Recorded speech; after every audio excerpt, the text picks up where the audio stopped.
Yes, let's get started.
Holy shit, this guy's crazy.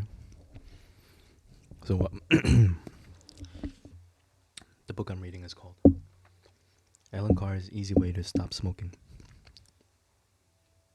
And it says,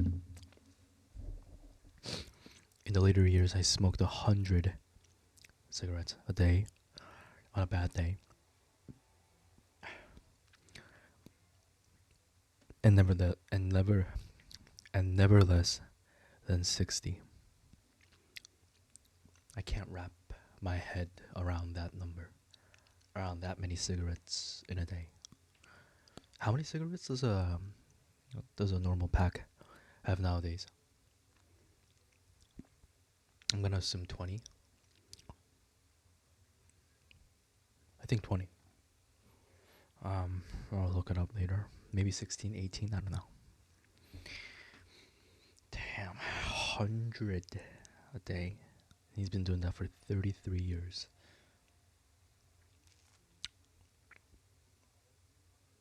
That's crazy. I made dozens of attempts to stop. I once stopped. I once stopped for 6 months, and I was still climbing the wall, still standing near smokers, trying to get a whiff of the tobacco. With most smokers on the health side, it's a question of I'll stop before it kills me.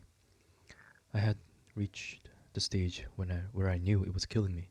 I had a permanent headache with the pressure of the constant coughing. I could feel the continuous throbbing in the vein that runs vertically down the center of my forehead, and I honestly believed that any moment there would be an explosion in my head and I would die from a brain hemorrhage. It bothered me, but it still didn't stop me. Yeah. Oh, fuck. This is actually so bad. I'm not talking about the addiction for um, addiction to cigarettes, but I'm talking about how it um like it's a very bad kind of what is that specifically called when you don't when you kind of not do something until shit really hits the fan.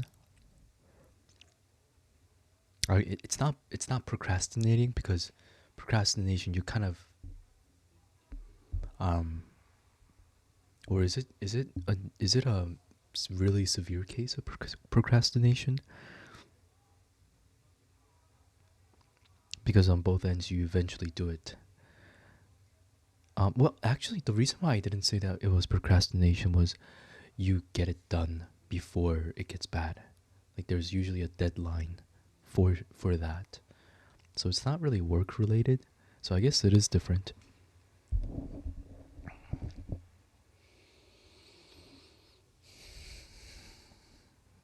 I reached the stage where I gave up even trying to stop. Dang. It was not so much that I enjoyed it was not so much that I enjoyed smoking.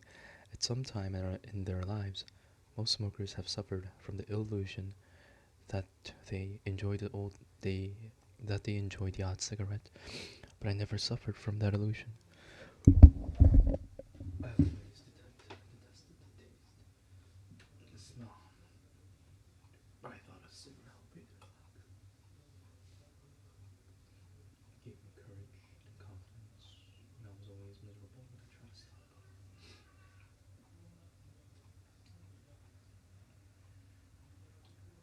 Never being able to visualize and enjoy the life without a cigarette. Eventually my wife sent me to a hypnotherapist. I must confess that I was completely skeptical knowing nothing about hypnosis.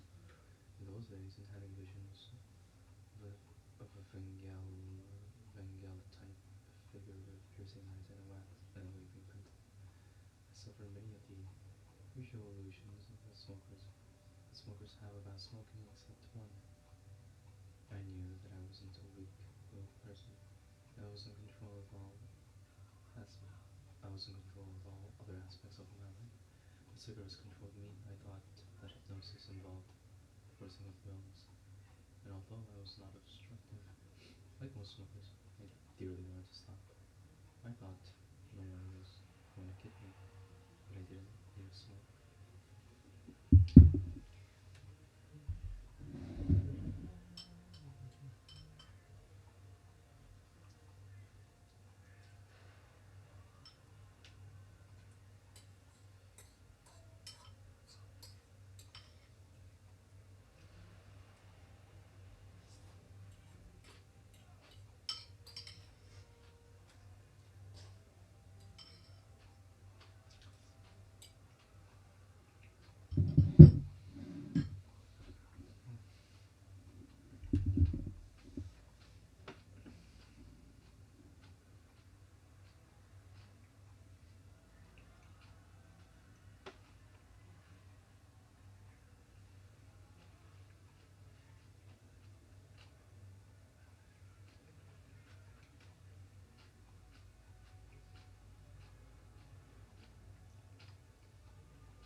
The fuck is this?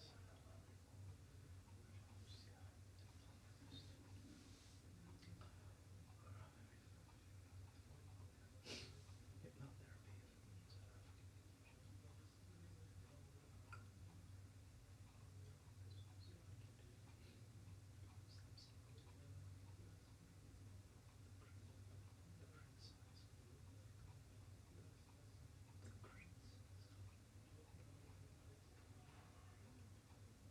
I'm loath to criticize the man. I'm loath to criticize the man.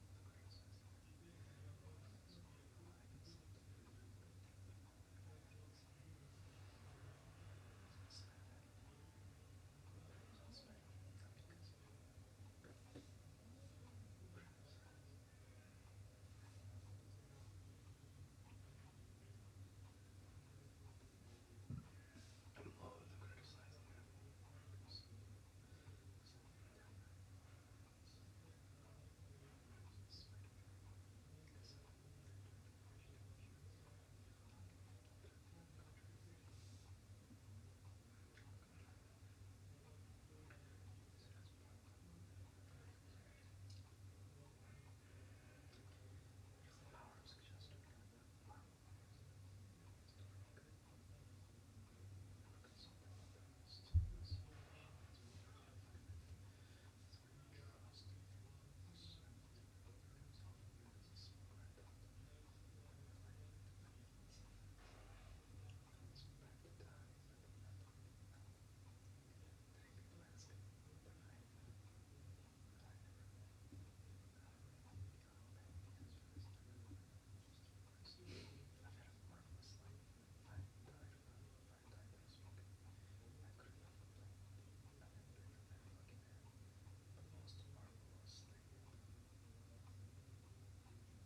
Whatever happened to me is being freed from that nightmare, that slavery of having to go through life systematically.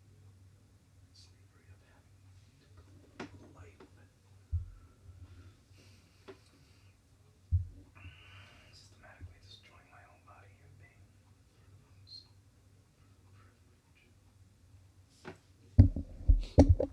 Doesn't anybody else? Oh shit! Doesn't anybody else just find smoking? Like I don't. No, everybody's body is different. So, but it's been proven that cigarettes are bad for you, bad for your health. Um, some people may say that it, helps them. Some people may say that it helps them think better. It's not. I'm not. It's not. I'm not going to the very. I'm not going to that route of blaming the person, but I'm blaming the system for having cigarettes, for allowing cigarette industry to get this bad. And it's not just. It's not just. It's not just one part of the world. It's not just. Let's say it's not just China. It's not just Australia. It's not just Europe. It's not just South America. It's not just North America. It's not just Africa. It's not those continents. Did I say? No, I said. Oh my god. Asia. Excuse me. It's not. It's not those. Continents it's not smoking. Just doesn't. It's not just. It's not situated to one place. Is what I'm trying to say. It's global, and I'm genuinely surprised why one major what do you call it? One major country stops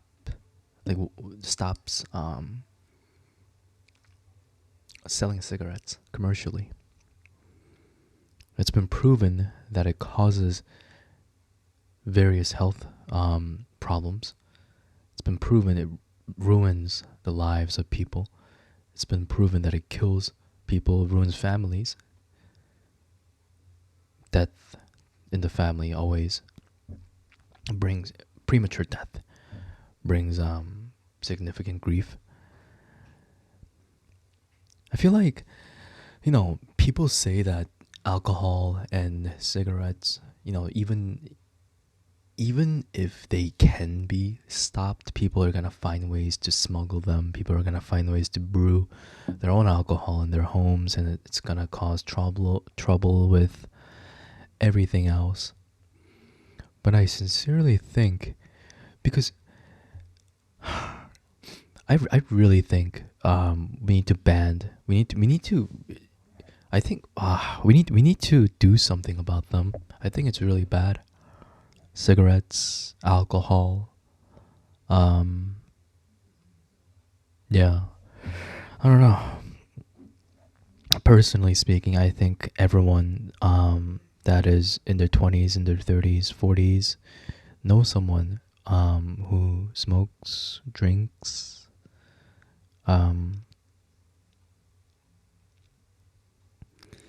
And it's like, I should mind my own business because it's their freedom to do so. Who am I to tell them to not do something that gives them pleasure, right? But it's just something is just not, it doesn't feel right seeing my friends and family and others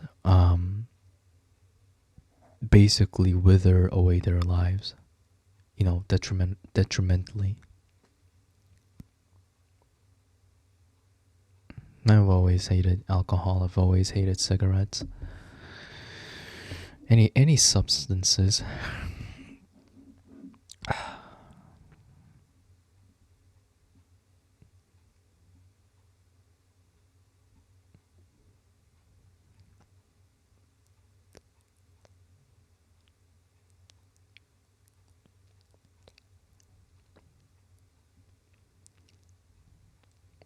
I mean, think about it. Doesn't it kind of upset you a little bit that there's this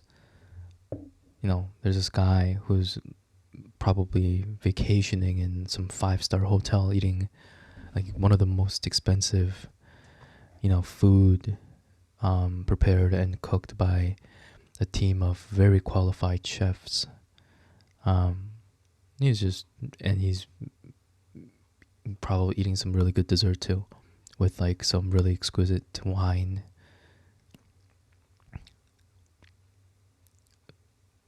He's banking on other people's sickness.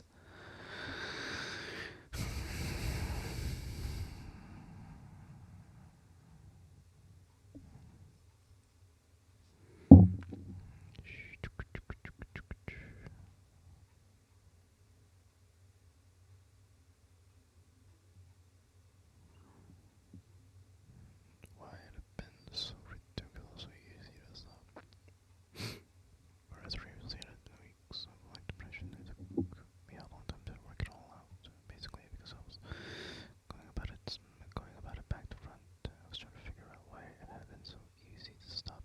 Whereas the real problem is trying to explain why smokers usually find it so difficult. Smokers talk about the terrible withdrawal pangs, but when I looked back and tried to remember those awful pangs, they didn't exist. They didn't exist for me.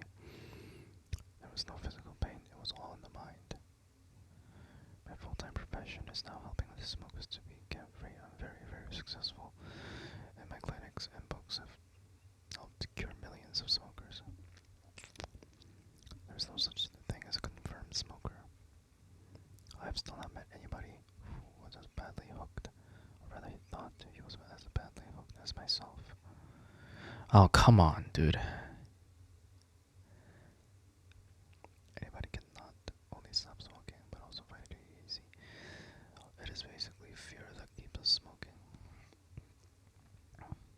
The fear that life will never be quite as enjoyable without cigarettes. The fear of being deprived. In fact, nothing could be further from the truth. Not only is life just as enjoyable without them, but it is infinitely more so in so many ways. And in extra health, energy and wealth are the least of the advantages. All smokers can find that easy to stop, even you. All you have to do is read the rest of this book with an open mind.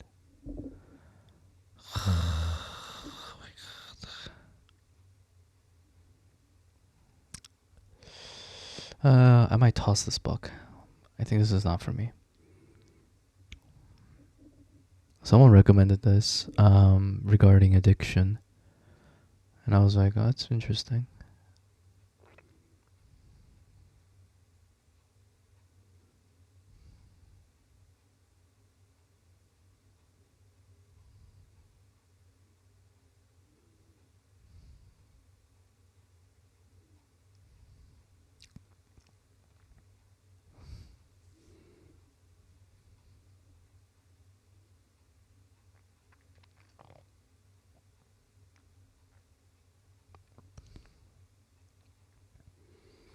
Every time you put a cigarette out, you start smoking. You may have powerful reasons other than day one to say, I don't want to smoke anymore. All smokers have every day of their lives, and the reasons are more powerful than you can possibly imagine. The real problem is day 2, day 10, or day 10,000. Day 10,000? What is that? 30 years? When in a weak moment, in an inebriated moment,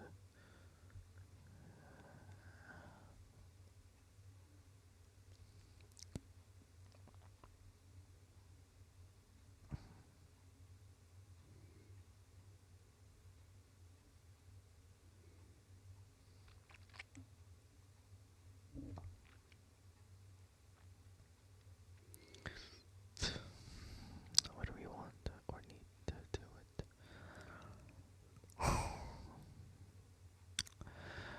Well, it's because people, kids especially, they're seen, they're brainwashed. The media brainwashes them into portraying cigarettes as a cool thing. You see all these movie actors smoking a nice one on the camera, the smoke puff escaping their mouth with their Hollywood-like gaze, manly gaze, doing something cool. You're like, wow, that's so cool, your teenage years.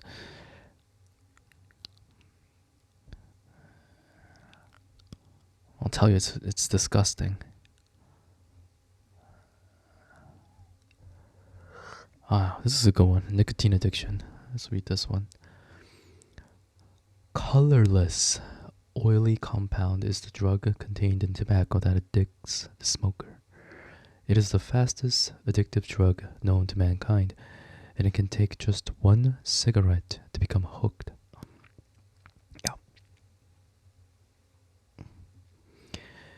Every puff on a cigarette delivers via the lungs to the brain, a small dose of nicotine that acts more rapidly than the dose of heroin the addict injects into his veins.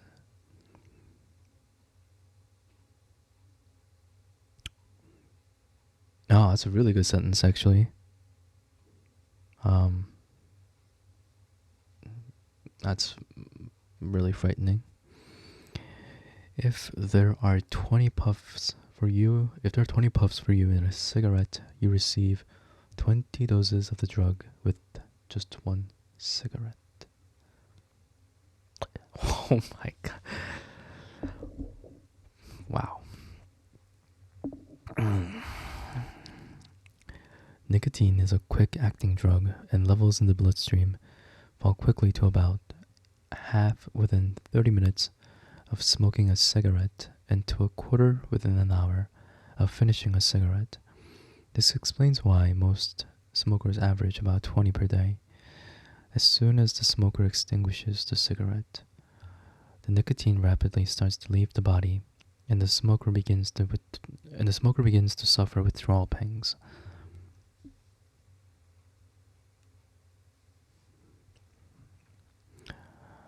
I must at this point dispel a common illusion that smokers have about withdrawal pangs.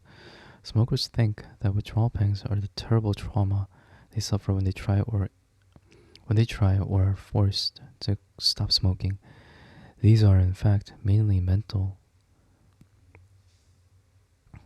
the smoker is feeling deprived for his pleasure or prop.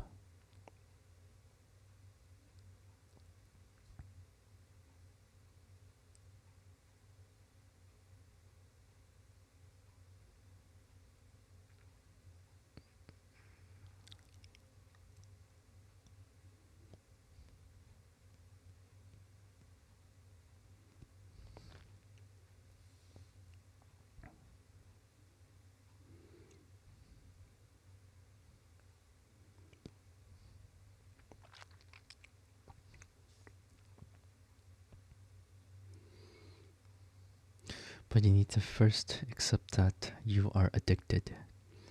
This point was quite a revelation when this book was first released. Now it is universally accepted. There is no physical pain in the universal from nicotine. It is merely an empty, restless feeling.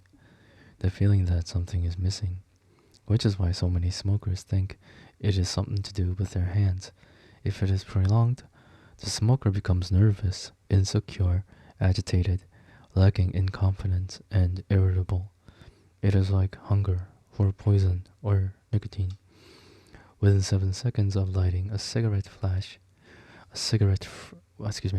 within 7 seconds of lighting a cigarette, fresh nicotine is supplied and the craving ends, resulting in the feeling of relaxation and confidence that a cigarette appears to give to the smoker. In the early days, when we first start smoking, the withdrawal pangs and their relief are so slight, that we are not even aware that they exist.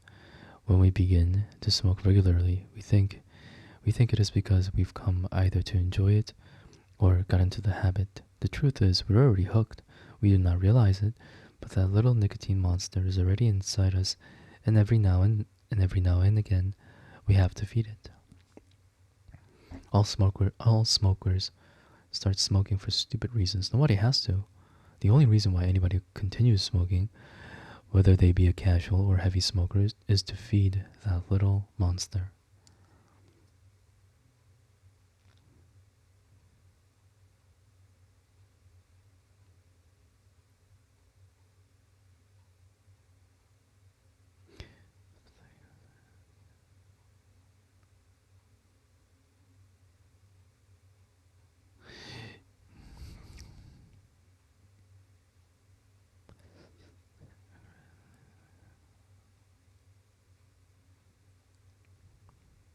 Oh, that's an interesting take. Alright, let me read this. Mm, I think the most pathetic aspect about smoking is that the enjoyment that the smoker gets from a cigarette is the pleasure of trying to get back to the state of peace, tranquility, and confidence that his body had before he came hooked in the first place. You know that feeling when a neighbor's burglar alarm has been ringing all day, or there has been some minor persistent aggravation, then the noise suddenly stops. That marvelous feeling of peace and tranquility is experienced. It is not really peace, but the ending of the aggravation.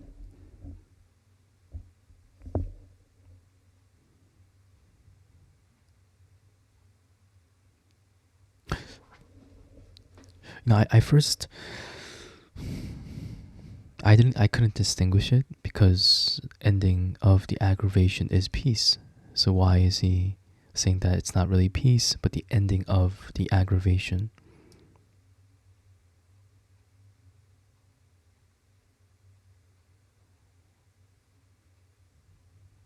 Because it's easy for us to just um, kind of see it like that. It's like a zoom. It's like seeing two colors and recognizing that they are colors, but not recognizing that they are different colors.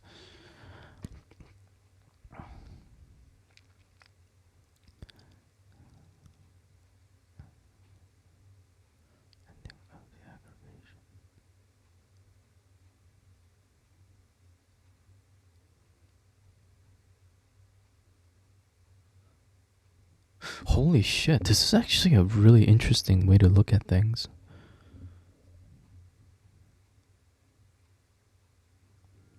It is not really peace, but an ending of an aggravation. Ending.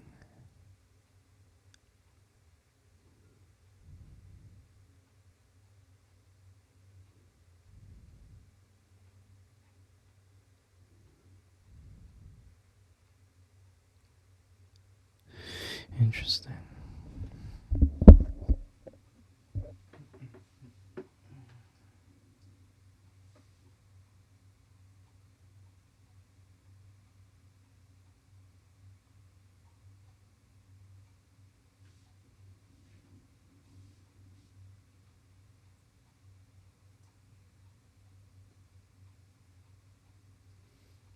He's not going back to peace.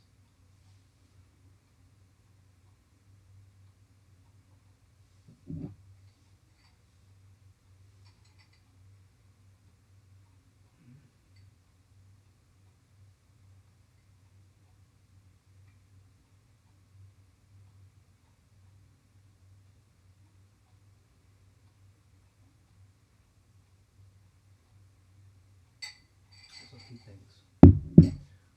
Okay, so he thinks smokers. He feels great pity. He thinks it's pathetic that smokers, when they smoke, when nicotine is in their body, um, they think that the nicotine acting on their body is the feeling of peace, of tranquility, of not being addicted to this thing. So that state before they even started smoking. But then the author is claiming that it's hogwash, um, because you're not going back to that. It's not You're not going back to that state of peace. You're only ending the aggravation, but the ending of aggravation doesn't translate into that peaceful image that you are thinking, you are picturing in your head. It's just an end of the aggravation.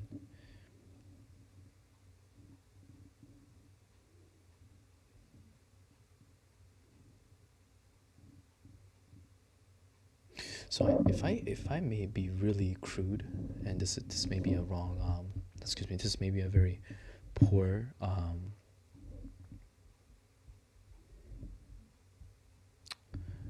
what do you call that when you try to about this in a different context. But anyways, so the author is seeing that. So let's say there's a window, right? Let's say there's a window in a house, and then in the window, the window was it could open all the way. It would open all the way, and it would let a lot of cool air inside the house. But then after starting cigarettes, the starting of cigarette essentially closes the window. Because he started the cigarette. So while smoking, smoking closes the window, but then the release of nicotine from smoking opens the window, but then it opens it very in a low, very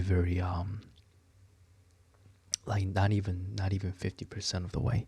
It opens maybe like 5 to 10%, and then the person thinks that because air is coming in and the window is open, and it is open, he thinks that it's going back, like he's reached that state of tranquility as it was before. But the author is saying that it's pathetic because only 5% of the window is open and you don't see that. Is that I don't know actually. Is that a, and he think, yeah, I mean, I don't know if I said that. The author thinks, that person who thinks the window is open as it was before he started smoking a cigarette is pathetic, because he doesn't see that the window needs to be all the way open.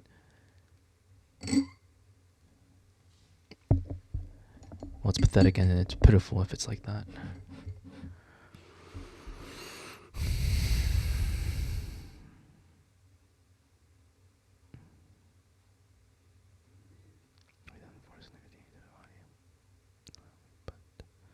Cigarette out, and the nicotine starts to leave. We suffer withdrawal pangs.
He's good.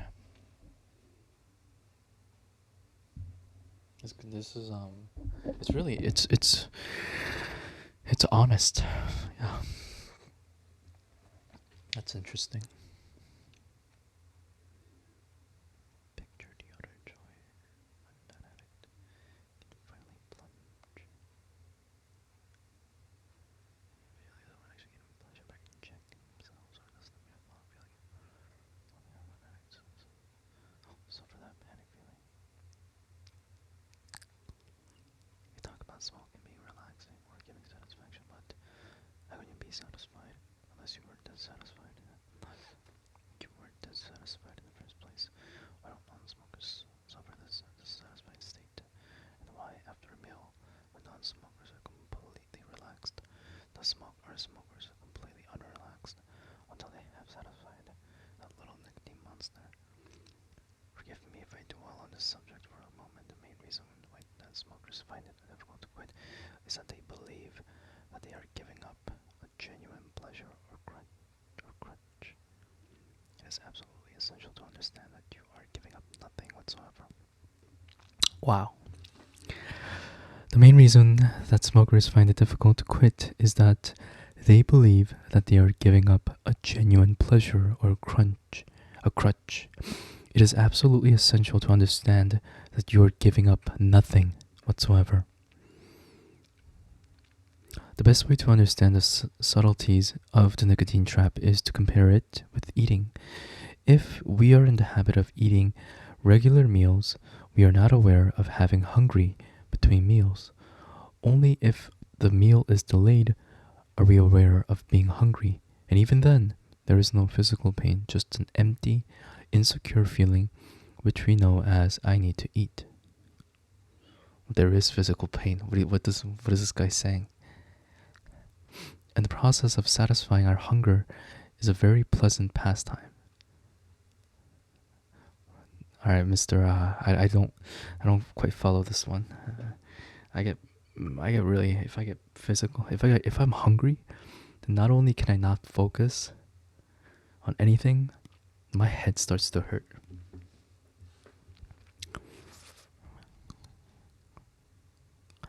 Smoking appears to be almost identical. The empty, insecure feeling, which we know as wanting or needing a cigarette, is identical to a hunger for food. Although one will not satisfy the other, like hunger, there is no physical pain, and the feeling is so imperceptible that we are not even aware of it between cigarettes. It's only if we want to light it up. It's only if we want to light up and aren't allowed to do so.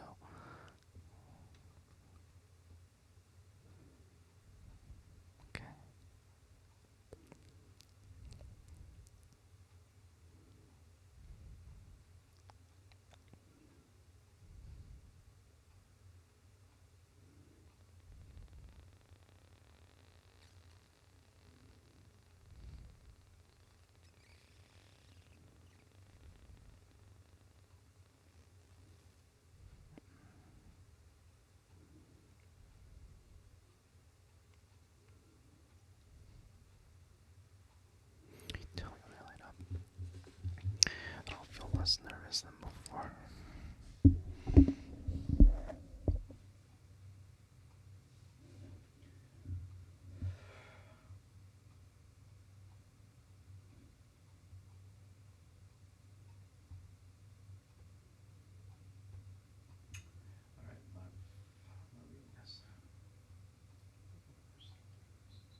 This is pretty interesting online.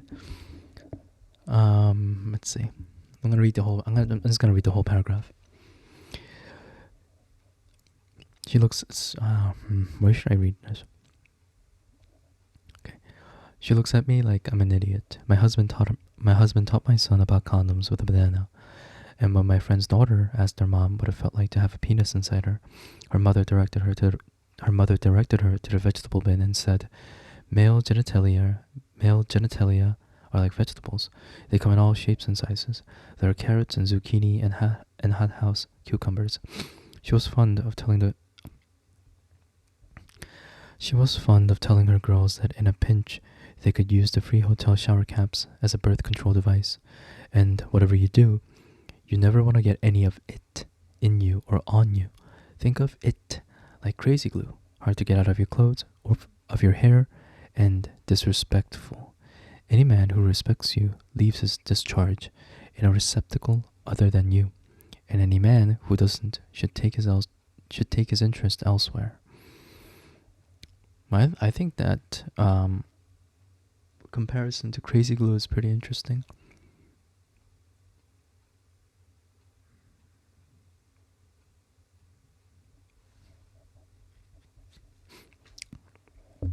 Do parents really talk with their children that explicitly? Kids are curious, they find out. It's better they find out from you. Also, given that your niece is almost a teenager and she doesn't have a mother, you should find her a female doctor who practices adolescent medicine. Adolescent medicine. I didn't know there was such a thing. It's better. She doesn't need to be talking to Dr. Faustus, whatever, about her period.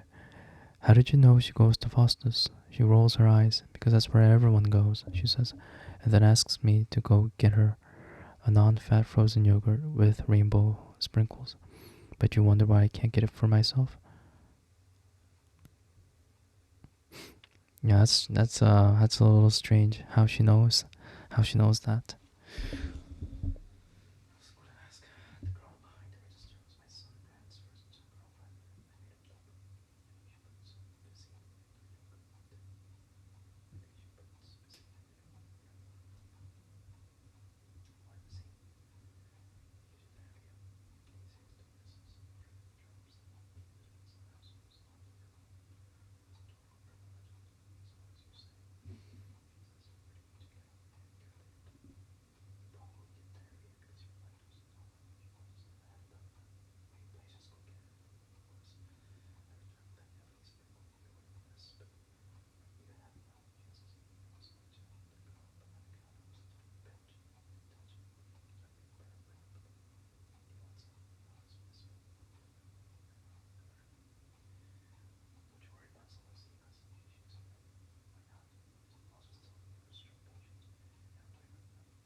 I'll see you guys maybe in a few hours or tomorrow. We'll see.